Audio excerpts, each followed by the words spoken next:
कल भी जो ना आप सो गए थे, मैं चाह रहा था कि आप जागते रहे, इसलिए मैं फौरन आपकी तरफ आ गया। सर, एक तो सबसे पहली गुजारिश ये है, इतना बड़ा ईवान है और यहाँ चेयर से टाइम जो है चंद अफराद को तो इतना ज़्यादा दे दिया जाता है और बहुत सारे लोग महरूम हो जाते हैं।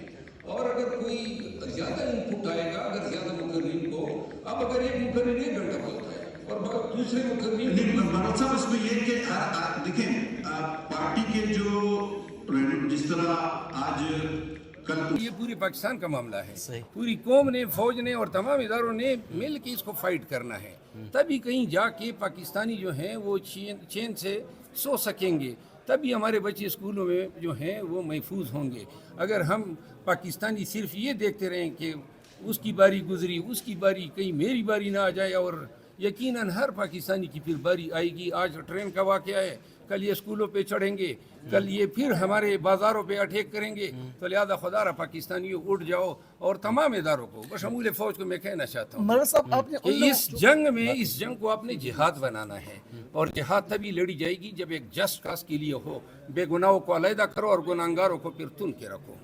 आपने उन लोगों के बारे में बात की जिनके बारे में कोई बात नहीं कर सकता, तो क्या इस ऐवान के बाहर जब आप जाएंगे तो कोई खौफ डर तो नहीं होगा? हम मरे हुए लोग हैं तो क्या खौफ होगा, मरे को किसी मरे को मारेगा शामदार। मरवत साहब, जब आप खिताब कर रहे थे तो उस वक्त तहरीक इंसाफ के जो बिलखुसूस जो पार्लियामेंटेरियंस थे वो दूर दूर बैठे हुए थे। आपके खिताब के बाद आके आपसे मुलाकातें कर रहे थे, गले मिल रहे थे, खुशी का इजहार कर रहे थे, लेकिन क्या वजह है आखिरकार ये सब कुछ? पहले अजीब सा रवैया, फिर दोबारा अजीब सा रवैया। बात ये है, ये मेरे भाई हैं, इनको समझ ही नहीं है कि मेरे साथ पार्टी में क्या हो रहा है, और न मैंने किसी को बताया है। आप लोगों को बता देता हूँ, लेकिन अंदरूनी वाक़यात और हालात और क्या हैं वो अल्लाह को इल्म है और मुझे इल्म है। मैं जो कहता हूँ ना कि मैं खान का सिपाही हूँ, मुझे से आदमी की ज़रूरत है खान को। मुझे कोई क्या लालच दे सकेगा, कोई क्या डरा सकेगा? मैं कहता हूँ ना, इस दहशतगर्दी की जंग में और इन तकलीफ़ों ने अब हमें इतना मजबूत किया हुआ है कि ना डरने वाले हैं, ना पीछे हटने वाले हैं। खान को कमज़ोर किया जा रहा है मुझे उनसे अलहदा करके। मेरी ज़ात पे क्या फ़र्क पड़ेगा? मेरे लिए तो ये लंदन के चक्कर लगा लूँगा, मैं यूरोप चला जाऊँगा, दुबई की पर्चे नहीं होंगे, गिरफ्तारियाँ नहीं होंगी। ये तो आप मुझे मार वाली बात है ना। लेकिन लाखों लोगों के साथ वादा किया था कि खान को अकेला नहीं छोड़ सकते हैं। बाहर आ जाए, बेशक खान को फिर कहेंगे। आज अपोजिशन के जितने भी अरकान थे, उनके साथ साथ हुकूमती अरकान ने भी आपके खिताब पर आपको तो दाद दिया, लेकिन आपकी तरह इजहार ख्याल करने की किसी ने जुर्रत नहीं की।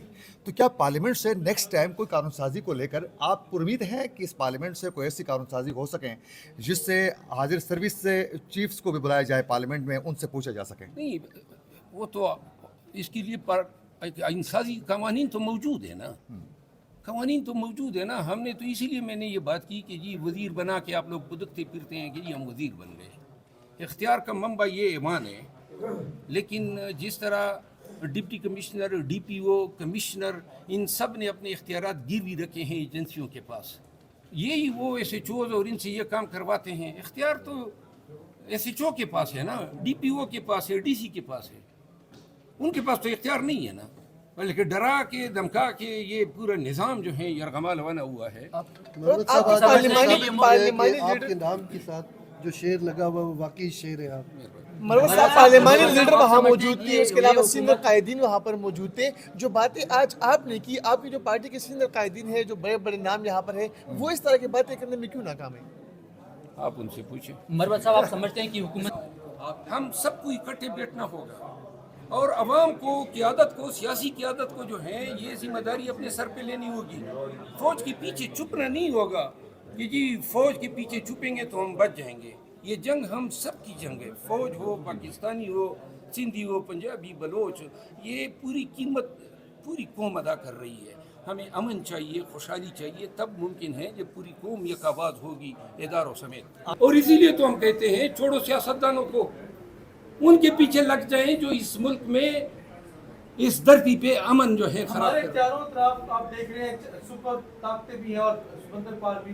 کیا یہ عالمی طاقتوں کی جنگ بھی پاکستان میں لڑی جا رہی ہے، اپنے اپنے مفادات کی جنگ یہاں لڑی جا رہی ہے؟ بدبختی یہ ہے کہ پاکستان ہمیشہ عالمی طاقتوں کے لیے ایک سروگیٹ بھی بنا ہوتا ہے. پہلے ہم نے امریکہ کی ایما پہ روس کے خلاف افغانستان میں جنگ لڑی. بڑے فخر سے ہمارا میڈیا اس دور میں کہا کرتا تھا، ضیاء الحق کو مجاہد اعظم کہا کرتے تھے. کلاشنکوف آئی، ہیروئن آئی، پاکستانیوں کو پتہ ہی نہیں چلا کہ ان کے ساتھ کیا ہاتھ ہو گیا. ہم اسی میں خوش تھے کہ جی ہم نے تو روس کو شکست دے دی. اپنے ملک کا ستیہ ناش کر دیا آپ نے افغانستان میں دراندازی کر کے. پھر آپ نے مجاہدین اور وارڈ لارڈس پالے. یہاں پشاور میں ان کی رہائش گاہیں تھی.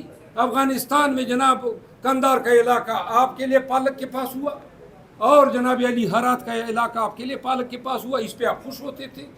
فیض گیا نا، فیض گیا جب امارت اسلامی کی حکومت آئی، پاکستان بڑا فخر کر رہا تھا کہ ہم نے امریکہ کو بھگایا.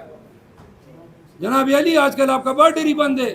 آپ کی پالیسیاں تو یہی ہے، پالیسیاں تو یہی ہے. دنیا کو بھی پیغام دیا کہ ہم ان کی تائید کر رہے ہیں. آج بھی امریکہ یہ سوچتا ہوگا کہ ہمارا اسلحہ جو افغانستان میں پڑا ہوا ہے آپ کا بھی حصہ ہے. آج آپ کا بارڈر بند ہے، بارڈر پہ آپ ان کے ساتھ چپکلش ہیں، بلکہ جنگ ہے. افغانستان کے ساتھ تعلقات ٹھیک کرنے ہوں گے. امارت اسلامی کی حکومت کو ماننا ہوگا. ہم نے ان کے ساتھ بجائے کہ ہم ان کے خلاف ہتھیار اٹھائیں، ان کو ٹیبل پہ بٹھائیں.